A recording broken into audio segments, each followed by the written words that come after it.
ప్రభుత్వం చొరవ తీసుకొని 302తో పాటు 34 సెక్షన్ యాడ్ చేశారు. ఒకే ఒక్క సెక్షన్ ఈ రాష్ట్ర ముఖ్యమంత్రి కూడా యాడ్ చేయాలయ్యా.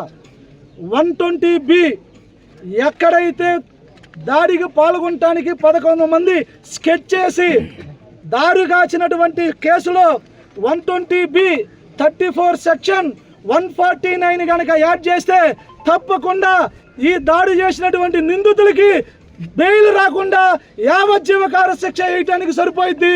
కానీ మేము అడిగేది ఒకటే, 10 సంవత్సరాలకు 15 సంవత్సరాలకు జైలుకి వెళ్ళి కేసులు వచ్చే బదులు 40-50 రోజుల్లో బెయిల్కి వచ్చి మరో హత్య చేయటానికి పూనుకుంటున్నారయ్యా. ఇదే జిల్లాలో చెప్పుగుడు లక్ష్మీనారాయణ ఎంతో దళిత సమాజం కోసం 40 ఏళ్ళు పైగా పోరాటం చేసిన వ్యక్తిని లారీతో గుద్దొచ్చి హత్య చేస్తే ఇదే కేసులు పెట్టారు. దాని తర్వాత మళ్ళీ ఆదోనిలో మాదిగ మహిళా బిడ్డని ట్రాక్టర్తో గుద్దించి చంపిన హత్య కేసులు మాత్రమే పెట్టారు. దాని తర్వాత మళ్ళీ టీఎం రమేష్ ఈ కేసుకు ముందు కూడా ఇదే ఎమగనూరు ఆదోనిలో జానకి అనే ఒక మహిళని రేప్ చేసి టవల్తో గుడ్డతో ఆ బిడ్డని చంపిన కేసు ఇప్పటికీ బయటికి రాలేదు.